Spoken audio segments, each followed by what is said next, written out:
5 left of it at that point. We're actually crossing. We're going to be on the left side. Make it cross for the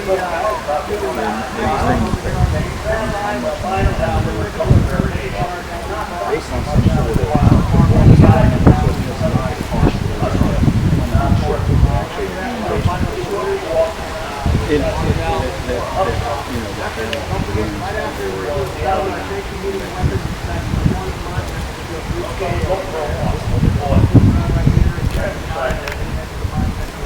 provide basic services.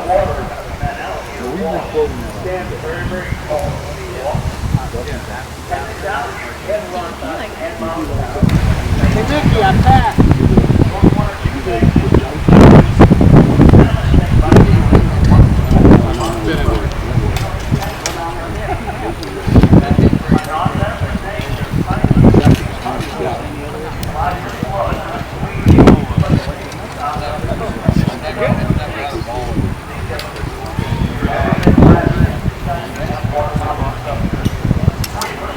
Be sure to take the appropriate size cartridge for your weapon.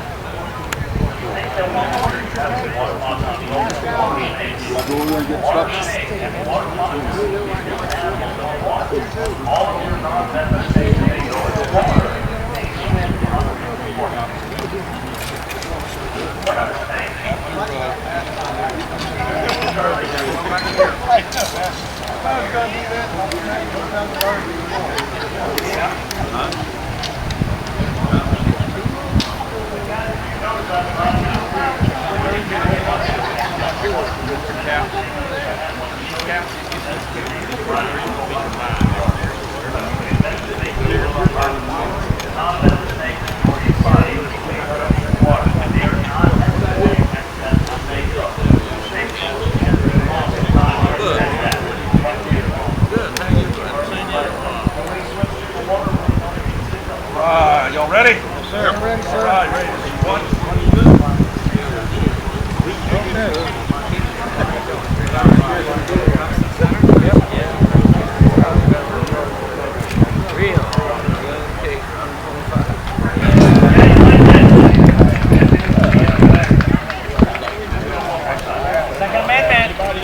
Second amendment. Second amendment.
Fire in the hole.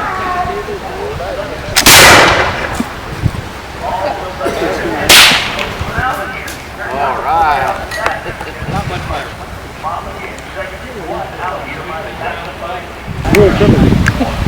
Yeah, sort of a mixture. Looks good. Is that authentic? We're doing a couple more guys over here.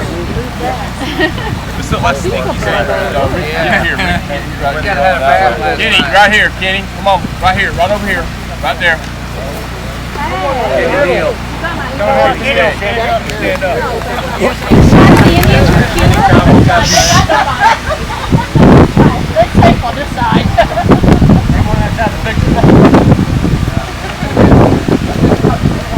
The Indians are the dirty ones. Give me 2 ladies on each side.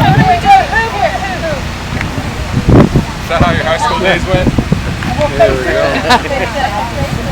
Shore of Lake Okeechobee. Several years earlier, as part of an effort to remove all Native Americans from the eastern United States, the government forced the Seminole nation into signing a treaty that called for the Indians to emigrate to a reservation in what is now Oklahoma. The Seminoles dispute this treaty and have taken up arms in defense of their homeland. For 2 long and bloody years, the Second Seminole War has been raging through the Florida Territory. The war has not gone well for the United States Army. The conflict began on December 28, 1835, when Seminole forces annihilated a column of 108 soldiers midway between Tampa and Ocala. 3 days later, the Seminole turned back an army of 750 men at the Withlacoochee River. 6 weeks after that, they stopped a force of 1,000 men and held them under siege for over a week. A month later, they thoroughly eluded an army of 5,000 soldiers led by the nation's most distinguished general. Who were these people, and how were they able to so easily embarrass the mighty United States Army? The Seminole Nation was an amalgam of several tribes, numbering little more than 5,000 people. They could raise no more than 1,500 warriors, but rarely brought more than a few hundred together at any one time. Cunning, skill, and fierce determination, and an intimate knowledge of the land were their most formidable weapons. After nearly a year of disappointment, a frustrated President Andrew Jackson dispatched Major General Thomas Jessup to Florida. Unlike his predecessors, Jessup knew this was not going to be a short war. To defeat the Seminoles, he built numerous forts, kept them well supplied, and sent out small mobile detachments to constantly harass the Seminole and destroy their villages. At first, the strategy seemed to be working, and some Seminole leaders sued for peace. The peace fell apart in the summer of 1837, and an embittered Jessup began the practice of taking Seminole leaders prisoner while negotiating under a flag of truce. In December of 1837, Jessup began a massive campaign that he hoped would finally bring a close to the Florida War. 9,000 men were brought in from across the nation. The force would be divided into 7 columns that would scour the peninsula from north to south, forcing the Seminole to either surrender, flee into the inhospitable Everglades, or stand and fight. The largest of Jessup's columns was led by career Army officer Colonel Zachary Taylor. Taylor had left Tampa with over 1,000 men and marched east until he reached the Kissimmee River, then turned south following the course of the river. It was unexplored territory. The map he carried didn't even show Lake Okeechobee. He built forts along the way, leaving them well garrisoned and with orders to search out and capture any Seminole found in the area. By the time he reached this place, he was down to 800 men.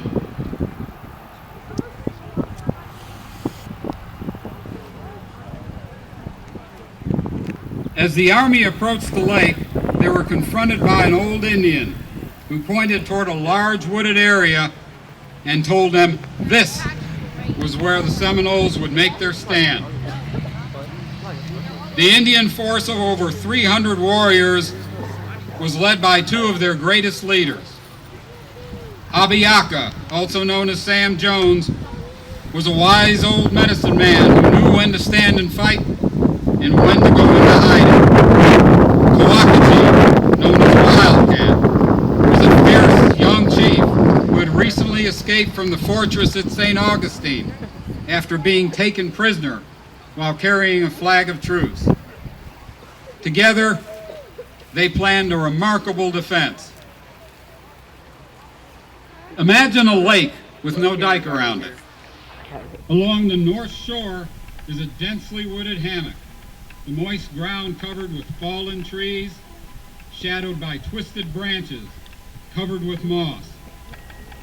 In front of the hammock is a water-filled sawgrass swamp. It is the perfect natural fortress. To reach the Seminole defenders, the soldiers will have to cross that swamp, the water and the mud slowing their progress, the blades of the sawgrass tearing into their clothing and their skin.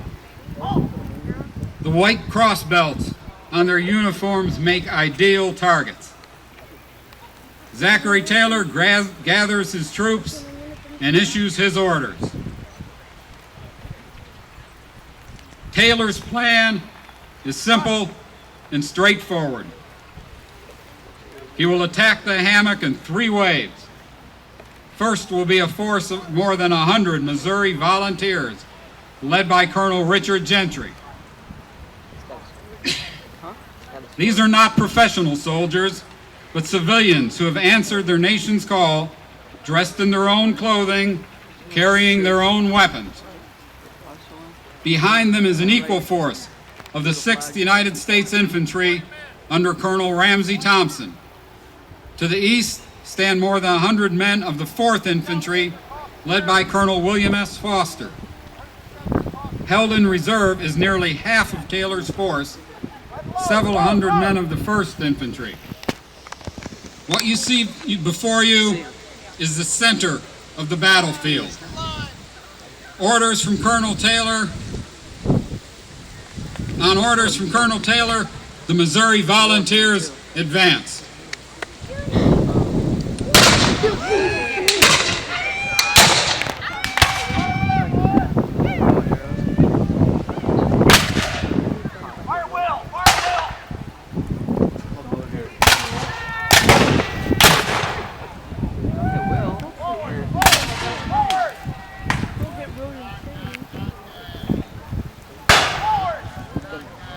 The Seminole know how the Army fights. The soldiers march in ranks, their officers leading the way. From their concealment within the hammock, the Seminole warriors target the officers, killing or wounding most all of them. One of the first to fall is Colonel Gentry of the Missouri Volunteers.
Flamethrowers?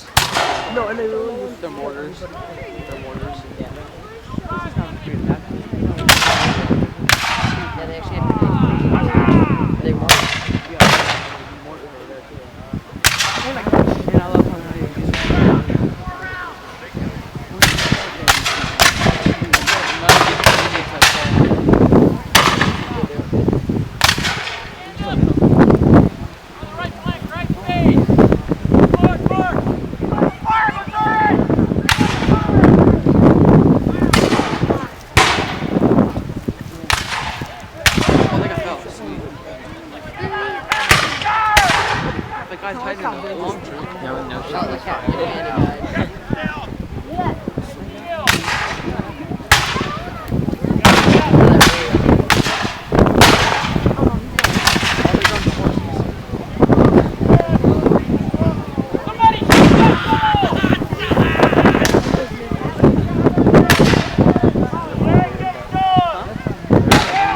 Without leaders and suffering heavy casualties, the volunteers halt their march. From behind the volunteers, Colonel Thompson leads the 6th Infantry forward, forms them into ranks, and fires carefully aimed volleys into the hammock.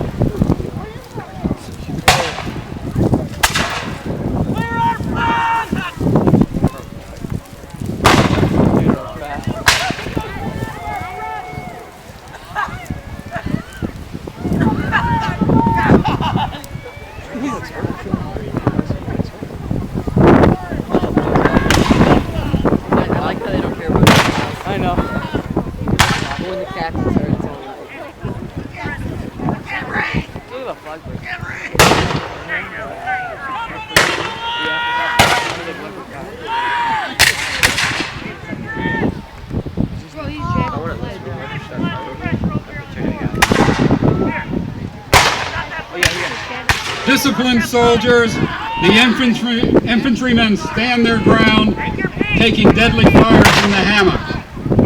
Before long, Colonel Thompson and most of his officers are either dead or wounded.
Their ranks decimated, the remainder of the 6th Infantry falls back to reorganize under their only uninjured officer, Captain Thomas Noel. With the Army in temporary disarray, the emboldened Seminoles venture forth from the cover of the hammock to fire on the remaining soldiers. arm. Get him again. How you doing? Where you hit, son?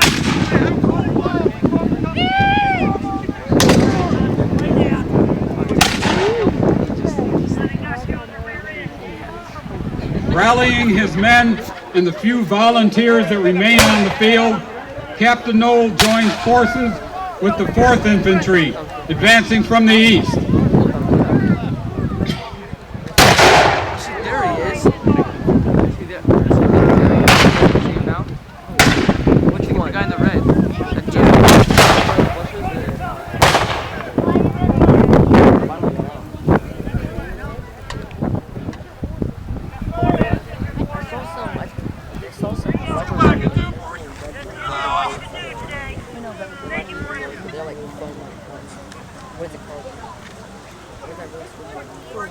That's memory foam. They were like when you picked it up.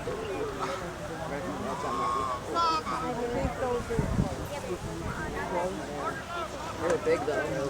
They were Had a big. letter to your mom. Big ears. I'll make sure it gets in the next one. That's not. Yeah, red. Yo, they are. I only picked one. I got like 10.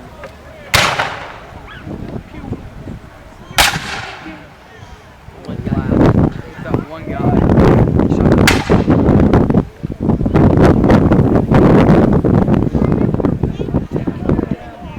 what happened to the medic? The medic gets down, then you're there, I'm just screwed. Oh, yeah. Either way. Yeah. No, but The one that like, Wasn't me. Nope. Phone's allowed. let's go. We got full on thing on your phone. You wouldn't even give him a little dinky camera on an iPhone. Just silence. So, I thought you said no. he's an adult.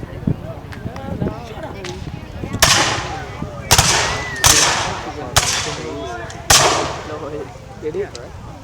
Yeah. I come to this like shoot this man. The guy already had good time. Horse is like, what? I don't like this.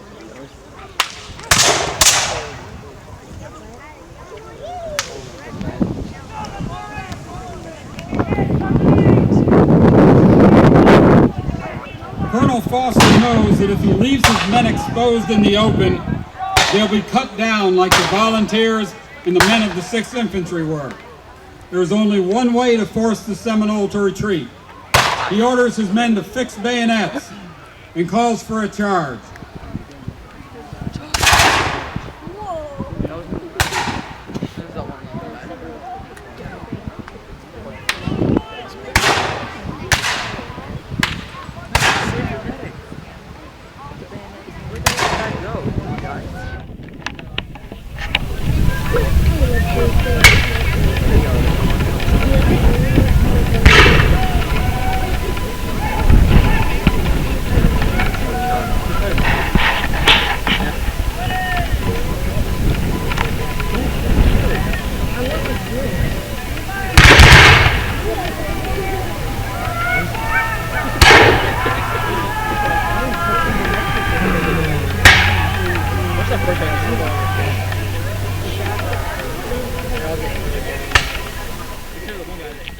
Stop. Yeah, let's go. Why am I the only one up here? Yeah, they all just died. We ran the other way.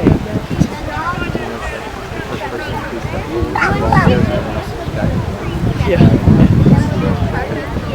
All the volunteers stay back. I like how there's Canadians right next to them. The battle has ended. The Seminole warriors have escaped along the shore, and in canoes they have placed along the beach. So who was the winner? To the Army and to the American people who will read about it in the newspapers, the answer is obvious. The United States forces were holding the disputed ground at the end of the day, so they are the victors. Zachary Taylor will become famous. He will be made a general, and as a consequence of his reputation, will be given command in the Mexican War and become a national hero. He'll then be elected President of the United States. But is it that simple? What had the Seminoles hoped to accomplish in this battle? Could they hope to stop the entire United States Army? No, but they could hope to inflict serious casualties and slow the Army's advance. Every day that the Army was delayed was another day for the women, children, and elders to move deeper into the safety of the Everglades. In this, the Seminoles were more than successful. Of the approximately 360 soldiers who advanced against the hammock, about a third of them were casualties. Days would be spent caring for the wounded, burying the dead. The Missouri Volunteers and 6th Infantry were virtually destroyed, with nearly every officer dead or wounded. The 4th Infantry suffered less, but was dispatched back to Tampa to escort and care for the remnants of the other 2 units.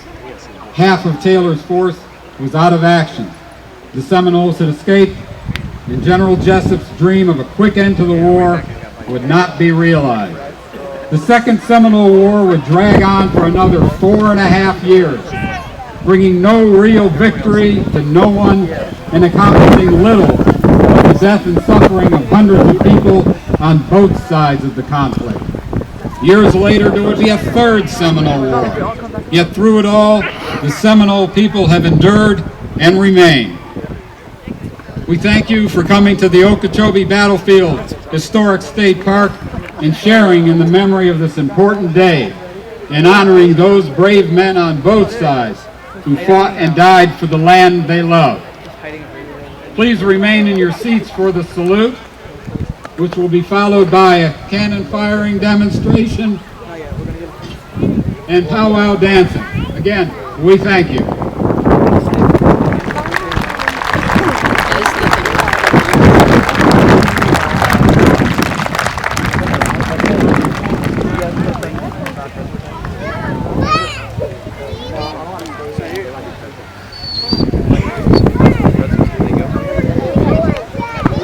Hey, let's hear it for our reenactors!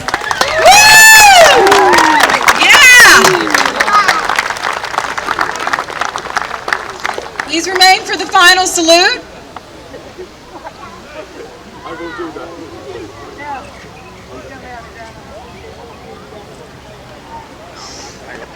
Okay, let's hear it again. Here they come. Woo!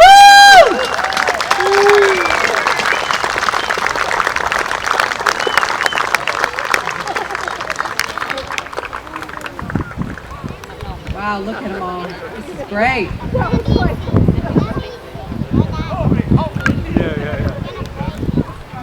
Wait a second.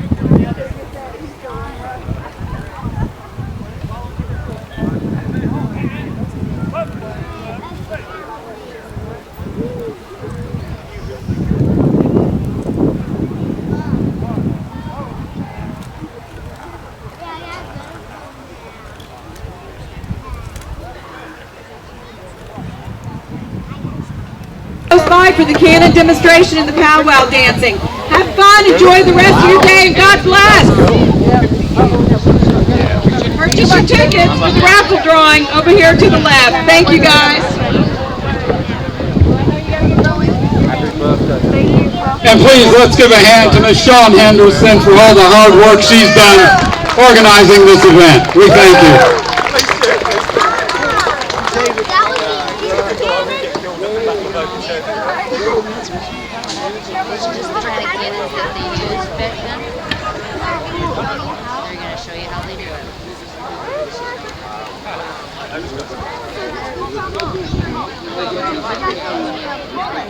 No, these big ride.